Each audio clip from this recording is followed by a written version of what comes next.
Hello everyone, welcome to my channel. আশা করি আপনারা সবাই ভালো আছেন। আজকে আমি আপনাদের সাথে চিংড়ি রেসিপি শেয়ার করব। তাহলে এখন আমি আপনাদেরকে দেখাচ্ছি। দেখুন আমি এখানে হলুদ তো আমরা ওটা চিংড়ি ছিল, এটা হলুদ লবণ মাখিয়ে রেখে দিয়েছিলাম। একটু পরিমাণ সরিষার তেল দিয়ে দিবেন। তারপর নেক্সট প্রসেসে আমি যাচ্ছি, আমার সাথে থাকুন। দেখুন বন্ধুরা, আমি এখানে প্যান বসিয়ে দিয়েছি। এখন সরিষার তেল দিয়ে রান্নাটা করব। পুরো সরিষার তেল দিয়ে রান্নাটা করার চেষ্টা করবেন। সরিষার তেল দিয়ে রান্না করলে খুবই টেস্ট হবে। চিংড়ির অনেক ধরনের রেসিপি আছে, আমি এক এক করে সবটাই আপনাদের সাথে শেয়ার করব।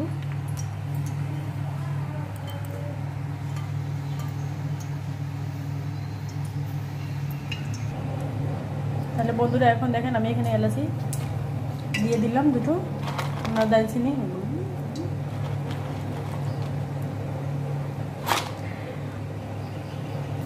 এলাচি দারচিনি লবঙ্গ দিয়ে দিলাম।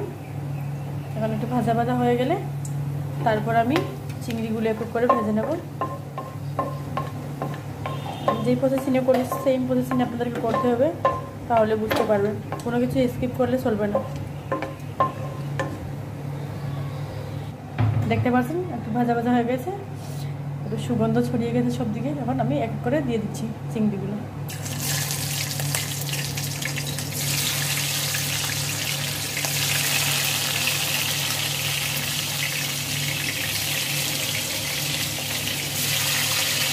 ভালো করে উল্টিয়ে পাল্টিয়ে ভেজে নিতে হবে।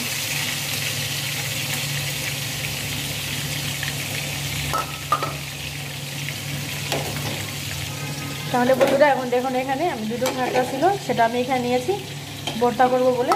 সেটা রেসিপি আপনাদের কাছে আমি দেখাবো। এটাও আমি ভেজে নিচ্ছি একটু সাথে। আজকে আপনাদের সাথে দুটো রেসিপি শেয়ার করবো।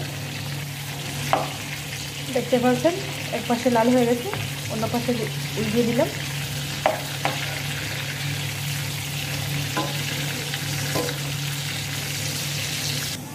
বন্ধুরা এখানে দেখতে পাচ্ছেন আমি ধনেপাতা কুচি নিয়েছি, এক কোয়া রসুন কুচি নিয়েছি, এখানে পেঁয়াজ কুচি নিয়েছি একটা, আর 3-4টা কাঁচা লঙ্কা এভাবে ছিঁড়ে নিয়েছি। ভাজা হয়ে গেলে সেগুলোকে ভাজে তারপর মশলা দিয়ে কষিয়ে এরপর দিতে হবে হালকা পানি দিয়ে। আমি তো আপনাদেরকে এক এক করে দেখাচ্ছি, আমার সাথে থাকুন। আমার খাঁকড়া ভাজা হয়ে গেছে, এখন খাঁকড়া বের করে নিচ্ছি।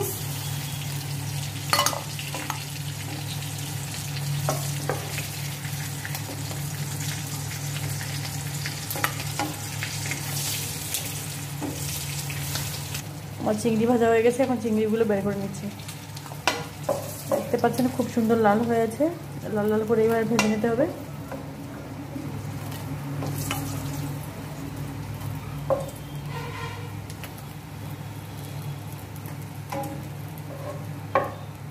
ওই তেলে আমি দুটো শুকনো লঙ্কা ভেজে নিচ্ছি খাঁকড়ার রেসিপির জন্য। আপনারা চাইলে কাঁচামরিচ দিয়েও করতে পারবেন, শুকনো মরিচ দিয়েও করতে পারবেন, যার কাছে যে জিনিসটার টেস্ট অন্যরকম। আর শুকনো লঙ্কা ভাজা হয়ে গেছে, সেটাও তুলে নিলাম। দেখুন খুব সুন্দর হয়েছে।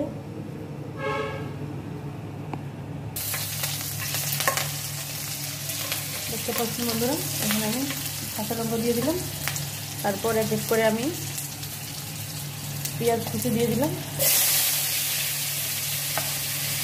তারপর রসুন কুচি দিয়ে দিলাম। ধনেপাতাটা এখন দেবো না, দুপুরে।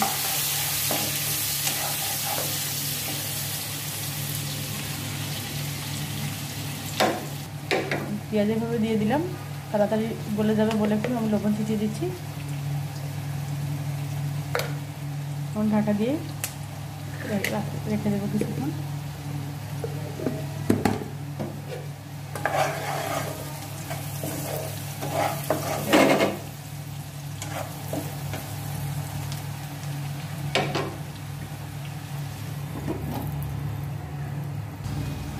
ভাজা হয়ে গেছে, এখন আমি পানি অ্যাড করে দিচ্ছি, একটু অল্প পরিমাণ করবেন।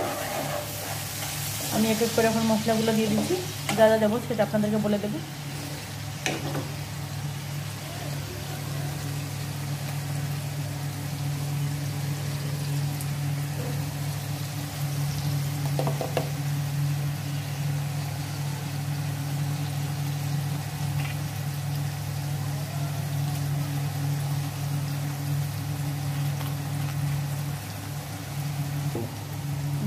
এবার আমি 1 চামচ পরিমাণ পেঁয়াজের পেস্ট এখানে দিয়ে দিলাম। সরিষার পেস্ট দিলাম 1/2 চামচ, রসুনের পেস্ট দিলাম 1 চামচ। সবগুলো উপকরণ একসাথে নাড়াচাড়া করে ভেজে নিতে হবে। আদার রস দিয়ে দিলাম এখানে 1 চামচ পরিমাণ দিয়ে দিবেন।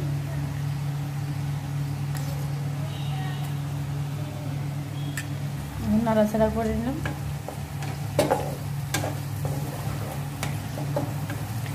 একটু কষিয়ে নেওয়ার পর আমি আরও মশলাগুলো অ্যাড করবো এখানে। একটু ভাজা ভাজা হয়ে যাক তারপর। এবার বন্ধুরা এখানে আমার ভাজা হয়ে গেছে। এখন আমি আরও মশলাগুলো অ্যাড করে নিচ্ছি। 1/2 চামচ এখানে হলুদ গুঁড়ো দিয়ে দিলাম, 1 চামচ ধনে গুঁড়ো, 1/2 চামচ লঙ্কা গুঁড়ো, 1/2 চামচ জিরে গুঁড়ো। সব উপকরণ আবার একসাথে নাড়াচাড়া করে ভেজে নেব। একটু পরিমাণ এখানে জল দিয়ে দিলাম।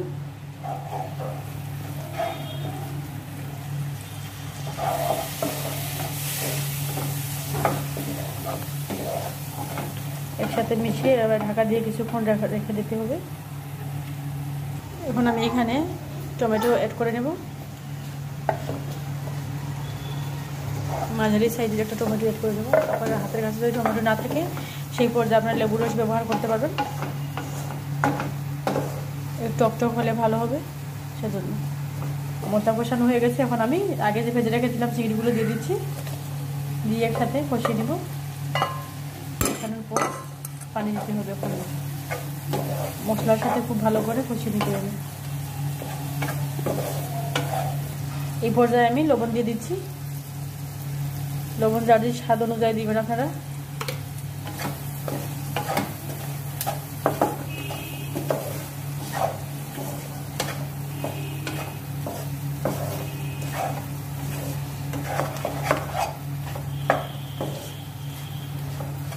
এই পর্যায়ে দেখতে পাচ্ছেন এরকম হয়েছে, গামাখা হয়ে গেছে। এখন আমি এখানে পানি অ্যাড করে দিচ্ছি।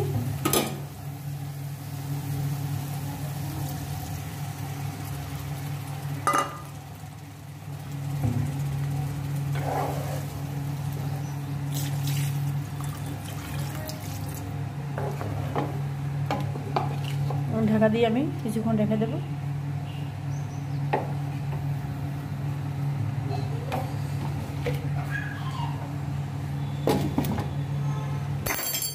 এখন আমি ঢাকা খুলে দেখব।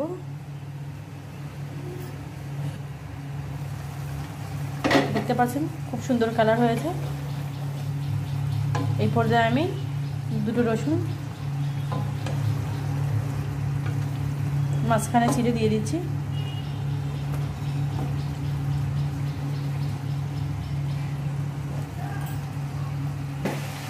দেখেন বন্ধুরা, এই পর্যায়ে আছে। এখন আমি একটা মশলা এখানে অ্যাড করে দিচ্ছি 1/2 চামচ পরিমাণ। এটা আমি নিজে বাসায় তৈরি করেছি। আপনারা যদি চান এবার মশলা তৈরি করতে, তাহলে ডেসক্রিপশনে দিয়ে দিতে পারেন। আমি আপনাদের সাথে, আপনারা যদি চান এই মশলা রেসিপিটা কমেন্টের মাধ্যমে আমাকে জানিয়ে দেবেন, আমি সেই রেসিপিটা আপনাদেরকে দেখিয়ে দেব। এই মশলাটা দিলে খুবই টেস্ট হয় আর গন্ধ খুব সুন্দর। এবার হালকা এখন নাড়া ছেড়ে আমি ধনেপাতা দিয়ে দেব।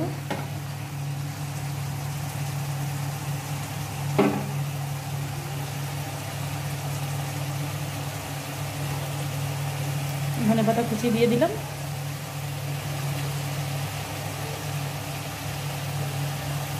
নেড়ে চেড়ে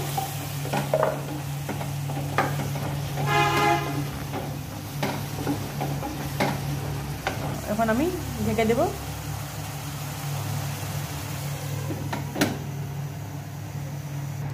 এখন আমি ঢাকা খুলে নিচ্ছি। এই পর্যায়ে আমার রান্না শেষ। দেখুন বন্ধুরা, খুবই টেস্টি একটা রেসিপি, অসাধারণ। আপনারা যদি চান এইভাবে মজার মজার রেসিপি পেতে হলে আমার চ্যানেলকে সাবস্ক্রাইব করে রাখবেন। আমি আপনাদেরকে চেষ্টা করব নতুন নতুন একটি ভিডিও নিয়ে আসার জন্য। এই পর্যায়ে আপনারা ভালো থাকবেন। এই পর্যন্ত আমার রেসিপি। ভালো থাকবেন, সুস্থ থাকবেন।